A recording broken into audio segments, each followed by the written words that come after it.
Hello दोस्तों, आपका स्वागत है हमारे सोल क्लासेस में। तो आज का जो वीडियो होने वाला है वो कंप्यूटर इंस्ट्रूमेंट के ऊपर होने वाला है। तो मैं इसमें आपको सिखाऊंगा कि कंप्यूटर इंस्ट्रूमेंट को आप कैसे अपने आप ही जोड़ सकते हो और इसमें कौन कौन से इंस्ट्रूमेंट होते हैं। ओके, तो इसके बारे में वीडियो है। तो आपको इसकी नॉलेज होनी चाहिए। आप किसी भी जॉब में जाओ तो आपको हर पार्ट्स की नॉलेज होना चाहिए, क्योंकि अगर आपका पर्सनल पीसी अगर उसमें कोई दिक्कत आता है तो आप खुद ही उसको ठीक कर सकोगे। क्योंकि इसमें कुछ ट्रबल शूटिंग प्रॉब्लम होता है, क्योंकि कुछ वायर होता है, जैसे कि आपको दिख रहा होगा वायर है, इतने सारे वायर है, तो इसमें कुछ ट्रबल शूटिंग प्रॉब्लम आ जाती है जिनको आपको खुद ही सॉल्व करना आना चाहिए। ओके, तो सबसे मैंने सारे इंस्ट्रूमेंट को यहाँ पे खोल के देख रखा है। तो जैसे कि आपको दिख रहा होगा, तो सारे इंस्ट्रूमेंट खोल के रखा है और इनको मैं जोड़ के दिखाऊंगा, और इनके जो सारे सबके नाम क्या होते हैं वो भी हम इस वीडियो में सीखेंगे। तो सबसे पहले जो आपको दिख रहा होगा सीपीयू में, ये होता है पावर सप्लाई। इसको हम कहते हैं स्विचिंग पावर सप्लाई। यहाँ पे आपको नाम भी दिख रहा होगा इस चीज का, स्विचिंग पावर सप्लाई। ओके, तो इसका जो मेन काम होता है, आपको नीचे दिख रहा होगा, यहाँ पे दिख रहा होगा, यहाँ से ये पावर लेता है। ओके, यहाँ पे आप अपना पावर का जो मेन सप्लाई पावर का तार डालते हो।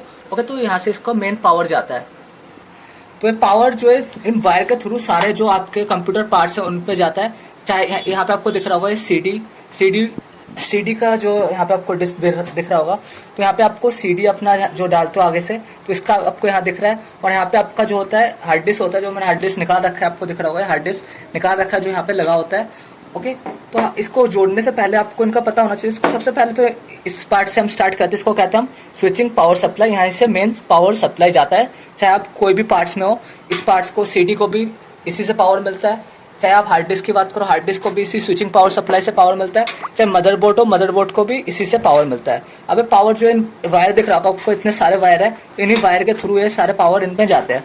ओके, तो सबसे पहले हम ये तो आपने समझ गया होगा। तो इन वायर को जोड़ने से पहले हम मदरबोर्ड में सीख लेते हैं कि मदरबोर्ड में कौन कौन से जो है चीजें है। ओके, तो आपको दिख रहा होगा हमारा जो मदरबोर्ड है। ओके, तो मदरबोर्ड में सबसे पहले हम इनके बारे में बात कर लेते हैं। ये जो चीज़ें है, ओके, ये जो पोर्ट्स है, तो इसमें कौन कौन से पोर्ट्स है तो आपको पता ही होगा बेसिकली। एक बार मैं फिर बता देता हूँ। ये जो आपको दिख रहा होगा इसको कहते हैं PS2 कीबोर्ड और माउस का होता है। बट अब जो है कीबोर्ड एडवांस आ चुके हैं, जो यूएसबी वाले होते हैं तो यूएसबी वाले में कनेक्ट होते हैं। बट पहले जो है ऐसे गोल वाले आते थे, तो गोल वाले में कनेक्ट होता था। एक माउस का है, एक कीबोर्ड का है। ओके, और इनको कहते हैं आपको, ये जो होता है आपका यहाँ पे एक माइक का होता है, एक स्पीकर का होता है, और एक जो आपका हेडफोन का होता है। ओके, तो यहाँ आपको 3 पोर्ट दिख रहा होगा। ओके, और ये जो आपको दिख रहा होगा ये वाला, ये इथरनेट का होता है। आपको इंटरनेट ज्वाइन करना है तो इथरनेट का पोर्ट है। और ये जो आपको दिख रहा होगा, ये पूरा इस पोर्ट का नाम होता है इसका, इसको कहते हैं हम लैन पोर्ट। यहाँ पे इसका इथरनेट का पोर्ट होता है, और इसको हम कहते हैं, ये तो आपको बेसिकली पता ही होगा, क्योंकि यहाँ पे अपना जो आप जो मॉनिटर को कनेक्ट करते हो, तो मॉनिटर कनेक्टर है, आपको दिख रहा होगा, तो आपको पता होगा जनरली। और इस वाले को आपको नहीं पता होगा, इसको कहते हैं हम पैरेलल पोर्ट। ओके, तो इन पोर्ट के बारे में हम समझ गए। तो ये तो आपको बेसिकली वैसे भी पता होता है, क्योंकि आप कंप्यूटर कनेक्ट करते हो तो इन पोर्ट के बारे में पता ही होता है। ओके, तो यहाँ पे आपको बेसिकली मैं जो बताना चाहता हूँ, मदरबोर्ड के ऊपर बताना चाहता हूँ, इसके अंदर जो जो इंस्ट्रूमेंट है। तो सबसे पहले हम इसको अलग कर लेते हैं। तो जो सीपीयू का फैन है, इसको सीपीयू का फैन कहते हैं। ओके, सीपीयू का फैन है। ओके, और इसके नीचे जो होता है मेन चीज होता है, इसके नीचे ये जो होता है प्रोसेसर होता है। ओके, तो इस प्रोसेसर को इसके नीचे होता है, और इसको हम ओपन करके दिखाते हैं। तो जैसे आप इसको ओपन करोगे और इसको यहाँ से ओपन करके आप इसको ऐसे निकाल लोगे, तो ये जो प्रोसेसर होता है, ओके, यहाँ पे आपको डॉट डॉट दिख रहा होगा, तो इसको आपको क्लीन कर सकते हो। इसको आप टच अपने हाथ टच ना करो तो ज़्यादा अच्छे होते हैं, बट इसको आप इरेजर से क्लीन कर सकते हो। बट यहाँ पे आपको बिल्कुल टच नहीं करना। ये जो आपको पोर्ट दिख रहा होगा, इसके जो आपको चेक करना है, अगर आपका स्क्रीन नहीं आ रहा तो आपको इसको भी चेक कर सकते हो कि इसमें कोई जो आपके पॉइंट निकले हुए कोई टेढ़ा वेरा तो नहीं हो गया, तो आप इसको चेक कर सकते हो। और इसको तो बिल्कुल टच नहीं करना, और इसको आप इरेजर से इरेज कर सकते हो। देन आपको इसको अगेन लगा देना है। और ये लगते साइड आपको दिख रहा होगा, ये 2 है, तो ये अपने आप ही उसी हिसाब से अटैच हो जाएगा। यहाँ पे जैसे आप रखोगे, ओके, यहाँ पे अटैच हो गया, और इसको हम दोबारा बंद कर देते हैं।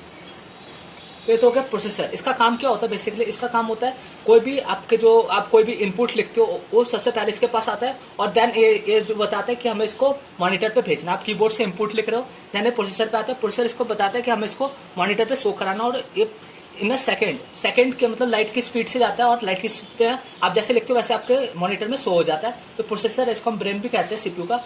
और इसके ऊपर जो है एक पाउडर टाइप रखा जाता है। देन इसको जो फैन है सीपीयू का फैन, इसके ऊपर रखा जाता है। तो इसको मैं बाद में लगा के दिखाऊंगा आपको। ओके, तो सबसे पहले और इंस्ट्रूमेंट के ऊपर जान लेते हैं। तो आपको ये दिख रहा होगा, ये तो आपको पता होगा, रैम कहते हैं इसको हम ओपन करके दिखा देते हैं रैम को। ओके, तो इसको आप ओपन कर देते हैं। तो ये रैम है आपका। तो ये जो रैम का क्या यूज होता है, रैम का यूज होता है, जो आपको हार्ड डिस्क दिख रहा होगा, तो हार्ड डिस्क में जो आपका सबसे पहले हार्ड डिस्क में आपका एक्सेल रखा है, आपके जो कुछ भी सॉफ्टवेयर इसमें रखा होता है, तो आप उसको ऑन करते हो तो रैम में उठ के आ जाता है। फिर आप इसमें इसका काम करते हो ऑपरेटिंग, आप उसको ऑपरेट करते हो, जैसे चलाते हो, गेम खेलते हो, सब इससे रैम में चलता है। फिर आपको जब उसको हटा देते हो, मतलब क्रॉस मार देते हो, गेम से एग्जिट कर देते हो, तो दोबारा हार्ड डिस्क में चला जाता है। बस जब हमें काम होता है तो रैम का काम एक काम करता है। ओके, तो रैम काफी इंपॉर्टेंट होता है, जितना जीबी का अच्छा आपका रैम होगा उतना ही ज्यादा आपके लिए अच्छा है। ओके, तो रैम को हम आपको कनेक्ट करना आता है होगा रैम को। तो रैम अगर आपका डिस्प्ले शो नहीं हो रहा, इसको ट्रबल शूटिंग प्रॉब्लम कहते हैं, डिस्प्ले शो नहीं हो रहा, तो आप रैम को सबसे पहले आपको रैम को उठाना है और रैम को यहाँ पे इरेजर से इसको इरेज कर लेना है, जो आपको दिख रहा होगा येलो, तो यहाँ इसको जो इरेजर से इरेज कर लेना है। देन दोबारा आपको रैम को जैसे लगा था वैसे लगा देना है। ओके, तो रैम जो आप उल्टा लगा नहीं सकते, क्योंकि आप अगर उल्टा लगाओगे तो आपको स्लॉट दिख रहा होगा, ये स्लॉट जैसे लगा वैसे आप इसको लगाना।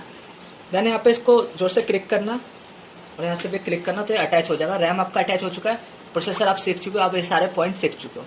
अब यहाँ पे कुछ और इम्पोर्टेंट है, ये जो आपको दिख रहा होगा, ये इसको हम कहते हैं, हम इसको बेसिकली कहते हैं 24 pin ATX power connector. Okay, 24 pin power connector कहते हैं हम इसको। और यहाँ पे जो है 12 पिन पावर कनेक्टर, ये जो काफी इंपॉर्टेंट है, ये जो है पावर देता है मदरबोर्ड को। पावर कैसे आता है, ये जो आपको पावर सप्लाई दिख रहा होगा, यहाँ पे उसका तार है, उसका तार को यहाँ पे हमें जोड़ना होता है। ओके, उसके तार को यहाँ जोड़ेंगे, 24 पावर सप्लाई में इसको जोड़ेंगे और यहाँ पे 12 पावर सप्लाई, तभी इस मदरबोर्ड को पावर मिलेगा, मतलब बिजली मिलेगा, तभी ये काम करेगा। ओके, तो ये हो गया हमारा पावर सप्लाई, इसको हम जोड़ के दिखाएंगे बाद में। और यहाँ पे आपको दिख रहा होगा, इसको कहते हैं हम, ये जो आपको स्लॉट दिख रहे होंगे 4, ये काफी मेन स्लॉट है, क्योंकि इसी से आपका जो हार्ड डिस्क जुड़ता है और जो आपका DVD वाला प्लेयर है वो भी इसी से जुड़ता है, साटा केबल या डेटा केबल के थ्रू। तो मैं भी दिखाऊंगा आपको जब जोड़ूंगा इस चीज को वहाँ पे, तो आपको समझ आ जाएगा अच्छे से। और ये भी काफी इंपॉर्टेंट है, जब हम जोड़ेंगे तब आपको समझ आएगा। ओके, और इसको हम कहते हैं नॉर्थ ब्रिज। ओके, और इसको हम साउथ ब्रिज कहते हैं। यहाँ पे एक सेल जुड़ता है, यहाँ पे एक सेल होता है, उस सेल को हम कहते हैं CMOS backup battery. Okay, backup battery cell यहाँ पे होता है। तो आपको इसका मेरे पे है नहीं अभी सेल। ओके, तो आपको दिख रहा होगा, मैंने फोटो पे डाल दिया इसका सेल का। ओके, तो ये सेल यहाँ लगता है और ये सेल अगर आपका चल नहीं रहा, क्योंकि इसका जो है पावर, इसकी जो एनर्जी होती है वो 2 साल की होती है। ओके, तो अगर आपका 2 साल से ज्यादा हो गया तो आप नया उसको खरीद लेना, 70 रुपए का आता है। ओके, पावर सेल कहते हैं उस सेल, इसको लगना होता है। ओके, बाकी यहाँ पे कुछ इंपॉर्टेंट है नहीं, बाकी सारे इंस्ट्रूमेंट है, बाकी इसका यूज आपको नहीं होता। वैसे जब ट्रबल शूटिंग प्रॉब्लम में मेन आपका रैम देखना है, जब आपका स्क्रीन नहीं आ रहा रैम देखना है, प्रोसेसर चेक कर लेना है एक बार, आपको सारे जो वायरिंग है वो एक बार चेक कर लेना है। ओके, तो मैं इसको लगा के दिखाता हूँ सबसे पहले।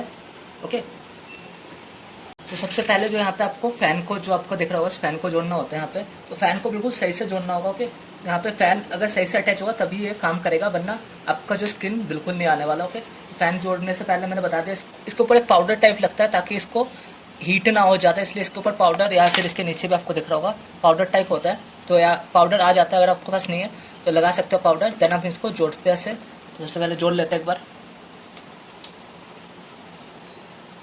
तो जैसे कि ये लग चुका है। ओके, तो इसका वायर को हम एक बार लगा लेते हैं। तो आपको वायर दिख रहा होगा। ओके, तो इस वायर को यहाँ पे आपको दिख रहा होगा, इसका स्लॉट होगा, तो आपको सिंपल इस वायर को यहाँ पे अटैच कर देना है। तो ये वायर यहाँ पे अटैच हो चुका है। अब इसको मैं एक उसी में CPU में अटैच कर देता हूँ एक बार, फिर हम इसको सीखेंगे कि कैसे हमें इसके सारे वायर लगाने हैं। तो मैंने इसको अटैच कर लिया है। ओके, तो अटैच करने में टाइम लगता है, इसमें वीडियो को कट मार दिया था। ओके, तो अटैच कर लिया और मैंने यहाँ पे हार्ड डिस्क भी अटैच कर लिया, आपको दिख रहा होगा हार्ड डिस्क। ओके, यहाँ पे मैंने अटैच कर लिया। अब इसको हमें वायर लगाना है, पावर सप्लाई का हमें सबको पावर देना है। तो पावर जो है सबसे पहला, जो है सबसे मेन पावर का है, ये जो है मदरबोर्ड का पावर है। और इसको 24, जैसे मैंने बताया, इसको हम बोलते हैं 24 पिन ATX बोलते हैं। ओके, तो ये जो है आपको 24, और ये अगर आपको खुल भी जाए तो कोई दिक्कत वाली बात नहीं है, ऐसे खुल भी जाता है। ओके, तो इसको आप दोबारा से ड्रैग करके लगा सकते हो, तो आपको दिख रहा होगा लग गया।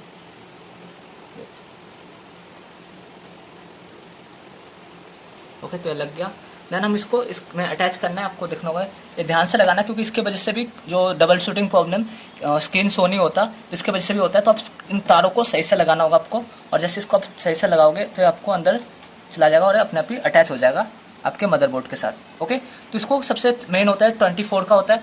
ओके, पावर सप्लाई, ये सबसे मेन पावर सप्लाई है। अब जो सेकंड पावर सप्लाई होता है वो 12 वोल्ट का होता है। ओके, एक बार मैं इन तारों को अलग कर देता हूँ। तो ये जो आपके आगे के पॉइंटर के तार है, ये जो तार है आपके पावर सप्लाई के जो आगे होते हैं, इनके तार है। और ये जो आपको तार दिख रहे होंगे, ये मदरबोर्ड का, इसको कहते हैं हम 12 वोल्ट का होता है। ओके, और ये यहाँ पे लगेगा। और आप इसको ये दो दे रखा है, आप किससे भी लगा सकते हो, ऐसा कोई जरूरी नहीं कि आप इससे लगाओ इससे लगाओ। ओके, तो जैसे मैं इसको अटैच कर लेते हैं यहाँ पे।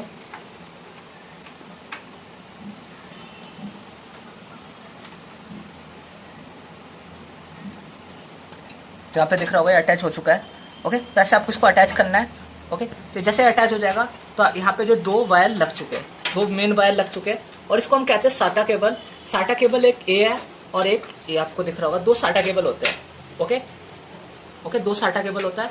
एक होता है आपका डीवीडी के लिए, एक होता है आपके हार्ड डिस्क के लिए। अब डीवीडी का साटा केबल हम डीवीडी में लगा देते हैं, और ये साटा केबल नहीं होता, ये जो होता है फैन का होता है, जो आपके यहाँ पे बोर्ड होता है उसमें जो दो फैन होते हैं उसका होता है। तो आपको दो पॉइंटर दिख रहे होंगे, सेम होते हैं दोनों, तो ये दोनों अलग होते हैं। ये साटा केबल मेन वाला जो है एक डीवीडी में लगेगा, तो डीवीडी में इसको लगा के दिखा देता हूँ आपको।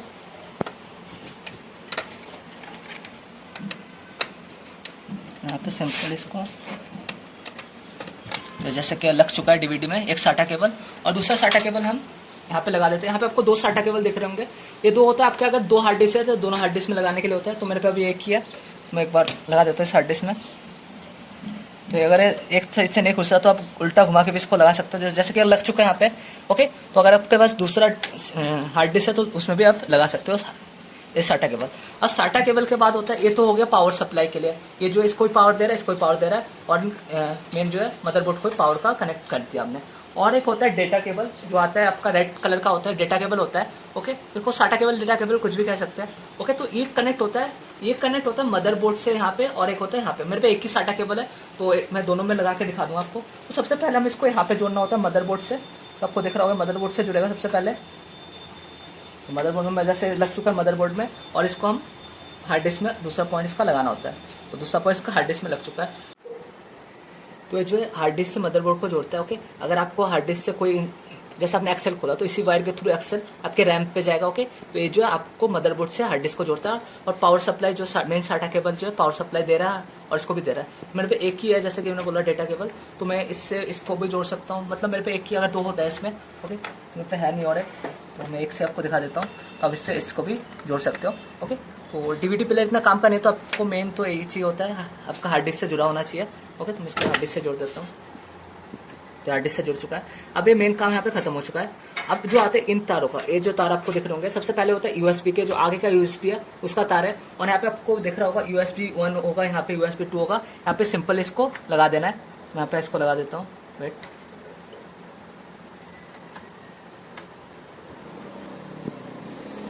तो जैसे आपको लग चुका है। ओके, और ये होता है ऑडियो का। ओके, तो ऑडियो का हमें नहीं चाहिए, हमें बस यूएसबी का चाहिए। यूएसबी का ऑडियो का लगाना, तो आप ऑडियो का भी लगा सकते हो वहाँ पे। और ये मेन होता है, ये मेन होता है, यहाँ पे आपको दिख रहा होगा, इसके नाम होते हैं अलग अलग। इसके जो आपको दिख रहा होगा, सबसे पहला होगा पावर SW। पावर SW होता है एक रिसेट SW, और एक होता है HDD LED और HDD LED minus plus. Okay, तो इनका काम क्या होता है, आपको ये सारे तार आगे के होते हैं, आपको दिख रहा होगा आगे के यहाँ पे आपको पावर ऑन करना है, तो पावर का है, और आपको अगर रिसेट करना है रिसेट का भी। तो इनको जो कहाँ जोड़ते हैं, इनको मेन होता है, मेन फंडा इन्हीं का होता है, बाकी तार तो आपके काफी इजी होते हैं, मेन इनका होता है। और इनको कहाँ जोड़ते हैं, इनको हम जोड़ते हैं F पैनल, आपको लिखा होगा वहीं पे इनको जोड़ना होता है। तो सबसे पहले हमें जो है HDD को जोड़ते हैं, सबसे पहले HDD, और इनके तार जो वाइड वाला अंदर होना चाहिए, आपको ध्यान रखना होगा इस चीज का। तो जैसे मैं इसको पहले जोड़ देता हूँ, तो एक HDD जुड़ चुका है, ऐसे दूसरा HDD होगा, ये रहा दूसरा HDD, इसका भी वाइड वाला जो अंदर होना चाहिए, तो इसका भी जो मैंने अटैच कर दिया है। देन दोनों HDD को अटैच करने के बाद आपका जो नेक्स्ट होता है पावर सप्लाई का उठाना आपको। देन पावर सप्लाई को यहाँ पे अटैच कर देना है। पावर सप्लाई पे आपका ध्यान नहीं रखना कि आगे या पीछे कैसे भी आप कर सकते हो। ओके, वाइट अगर आगे हो या पीछे हो तो इसमें कुछ इतना फर्क नहीं पड़ेगा। तो पावर सप्लाई का यहाँ जुड़ चुका है, और नेक्स्ट यहाँ पे अटैच करना है जो रिसेट का है, रिसेट SW, इसको भी अटैच करना है। इसका भी आगे पीछे उल्टा है सीधा कुछ इतना फर्क नहीं पड़ता, तो हम इसको भी अटैच यहाँ पे कर दिया है। तो यहाँ पे जो सारे केबल जुड़ चुके हैं। ओके, तो यहाँ पे सारे जुड़ चुके हैं, पावर का जुड़ चुका है, रिसेट का, और यहाँ पे साटा केबल, सब केबल जुड़ चुका है। और मेन हमें इसको इसका कवर लगाना है। ओके, तो कवर में भी आपको जैसे मैंने बोला दो फैन का होता है, और मैंने उसको दिखाया था आपको, उसी को यहाँ पे कनेक्ट करना है। तो दो होते हैं, यहाँ पे आपको दो मिल जाएंगे। सबसे पहला वेट, सबसे पहला आपको दिख रहा होगा, तो मैंने बोला था इसके साथ इसको कनेक्ट करना है।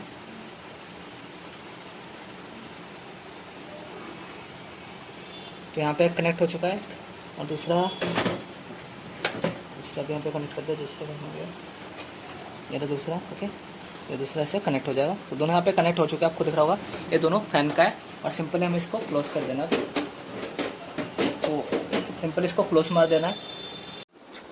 तो जैसे कि मैंने यहाँ पे इसको जोड़ दिया, ओके। तो जोड़ने के बाद आपका हो जाएगा सेट। हमने जो इस वीडियो में क्या सीखा, हमने इसके इंटरनल पार्ट में सीखा कि हम ट्रबल शूटिंग प्रॉब्लम को कैसे हम इसमें सॉल्व आउट कर सकते हैं। नेक्स्ट हम सीखेंगे कि कंप्यूटर में ट्रबल शूटिंग प्रॉब्लम हो तो उसको कैसे सॉल्व आउट करेंगे। जैसे कीबोर्ड नहीं आ रहा, डिवाइस जैसे हम कहते हैं ड्राइव, कुछ ड्राइव नहीं सो रहा, कीबोर्ड नहीं चल रहा और माउस नहीं चल रहा, डिस्प्ले शो नहीं हो रहा। पहले ट्रबल शूटिंग प्रॉब्लम, पहले हमें सेटिंग चेक करना है, फिर हमें अपना सीपीयू खोलना है, ओके। डिस्प्ले नहीं आ रहा तो हमें सबसे पहले सीपीयू खोलना है। सबसे पहले आपको अपना रैम निकालना है, प्रोसेसर चेक करना है, सारे वायर चेक करना है। और अगर आपको कोई दिक्कत अगर तब इसको अपने जो हार्डवेयर की दुकान है वहाँ पे इसको ले जाना है, ठीक करवाना है, ओके। तो आपको जैसे मैंने बता दिया, और नेक्स्ट वीडियो में हम कुछ एडिशनल सीखेंगे। तो इस वीडियो को बस इतना ही। Thank you.